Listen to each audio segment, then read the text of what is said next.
But first, we are going to speak to Chris. Now, Chris, people will know you from Deep South Music Festival, which is still going, but it's going in a completely different direction, isn't it, for 2020? You're taking the outside in, aren't you? What's going on? Yes. First off, thanks for having us on here tonight. But yes, Deep South Festival was a lovely thing. It ran for 5 years. We made lots of friends throughout them 5 years. But it was just nice now to be able to try something different. And with the opportunity of Tower House coming up, I've always wanted to do a gig in there. It just lends itself. It's an amphitheatre style building, but it just lends itself to a lovely gig. So yes, it's a great place to be at the moment. A bit safer, I suppose, when it comes to weather as well, when you think about what's happening this weekend. when you're planning out, you start sort of 6 months, 12 months in advance, and when you start planning things like this, there's only one person that can beat you, and that's him up above, okay? So, but now we've gone indoors, we've sort of stacked the odds in our favour a bit. Yeah, and Linda, just thinking back, though, to some of those past Deep South Music Festivals, I was very fortunate to go to a fair few of them.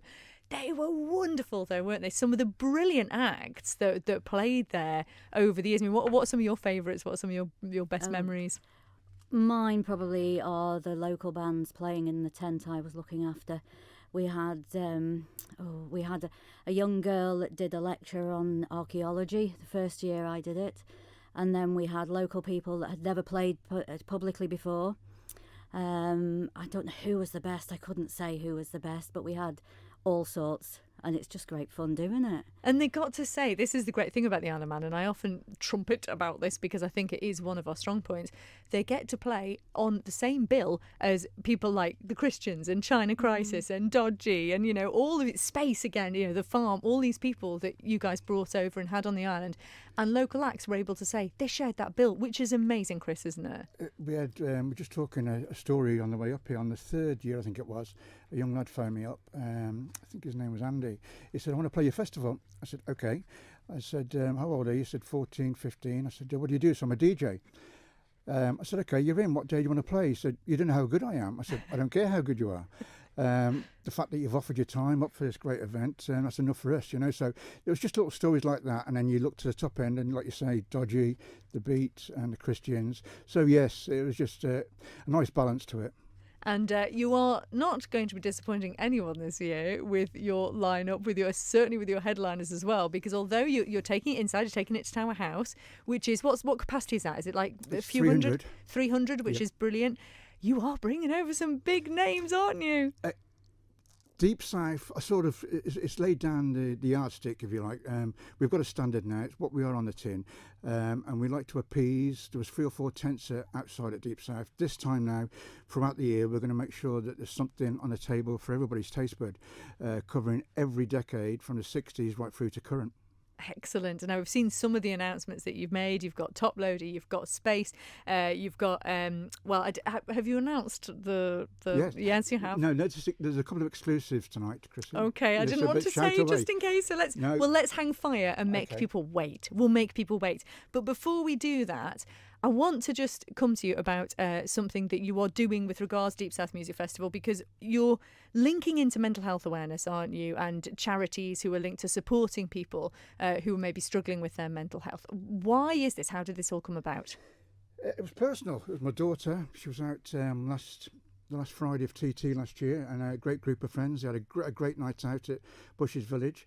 Lots of selfies going on, and unfortunately, one of their friends went home that night and took their life. My daughter was distraught, unapproachable for 6 to 8 weeks.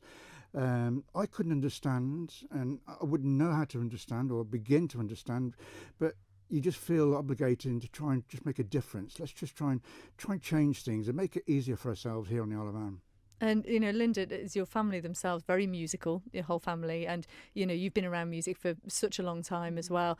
It is one of those things that has the capacity and ability to heal and also give people an ability to express themselves, doesn't it? Oh, definitely. You listen to some of the lyrics of some of the local bands and you know exactly what's been going on in their lives through that. I don't know whether it's a good thing or a bad thing, but at least they get it out of their system, although they keep repeating it. They keep sort of singing it, so they're constantly thinking about it.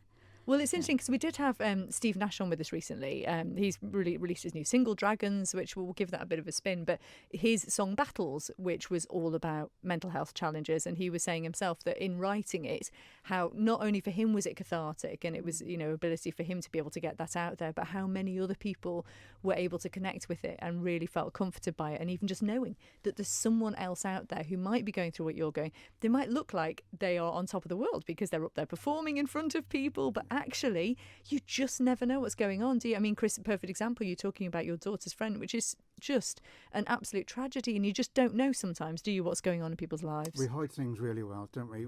On our everyday lives, it can be slightest things, from a gas bill to a partnership to an illness, but them slight things there, I think we call ourselves the snowflake, don't we, society now, but some people are just tougher than others.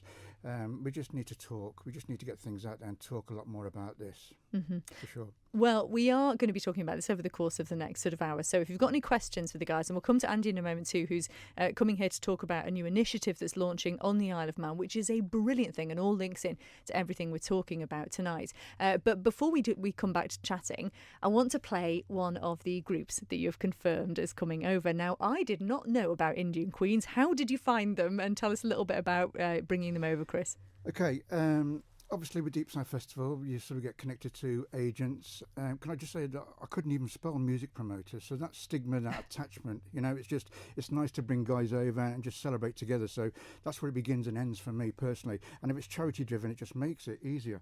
But Indian Queens was it comes from the same background as Stormzy and as Coldplay and as Noel Gallagher, and they're thinking they're going to have a massive year this year in 2020. I haven't listened to 2 or 3 tracks. I just thought, I was sold. That's it. We need to get these guys over here. We need to make sure they get a shot of a stage to play on. And it's a bit of a coup, really, isn't it? Because they're doing this sort of UK tour. Yeah, it is. Yeah. It's a new thing. They're just starting a tour now in the UK, and they're beginning with the Isle of Man. Excellent. Well, let's hear them. This is a single called Pretty Little Thing from Indian Queens.